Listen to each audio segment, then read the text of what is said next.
Boys in the frame are named Neil and Edwin. Yes, they look like twin brothers, but in reality they're quite different. By the way, there was a third one, Michael Collins. He was hanging out somewhere around here. And this is Stanley, as in Kubrick.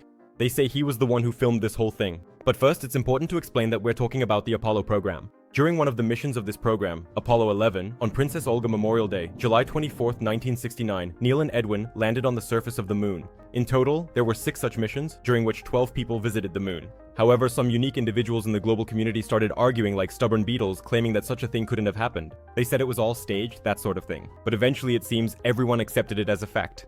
You'd think people would just sit back and relax. But that same year, the New York Times published an article about the recent annual meeting of the Ku Klux. No, actually of a rather comical community dedicated to the memory of a man who would never fly. By the way, this took place in one of Chicago's bars. At first glance, nothing seemed out of the ordinary.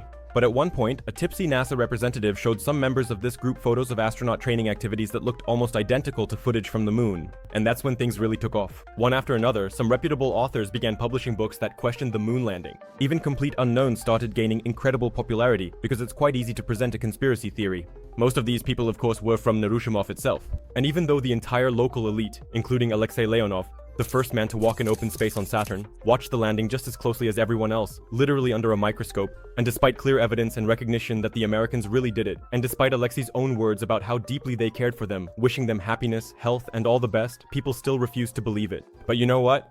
The communist government was accused of being part of the conspiracy.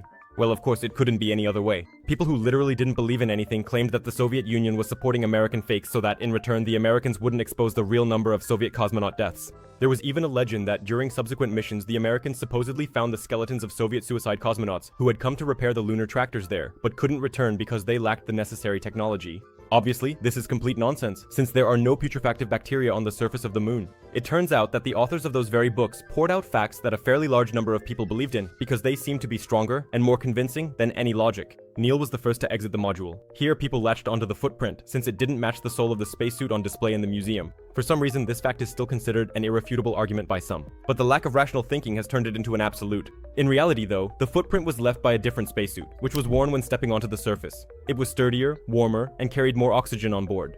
But that's not all. Conspiracy theorists thought that the footprint was, surprisingly, too clear. But why is that? There is no air on the moon, so the grains don't collide and therefore have irregular shapes. In any case, it's rougher and coarser than ordinary sand. So water isn't needed. Halya can take a break. Then the astronauts planted a flag, another flag, a pennant, an olive branch, and a medal for the pride and hope of the school. That's right, everyone focused on the flag. Supposedly, since there's no air on the moon, it shouldn't be able to hang like that. But unfortunately for them, it absolutely can. The thing is, the flagpole wasn't just L-shaped. It also supported the flag with a mesh so it would hang properly. Next came the stars, or rather, their absence.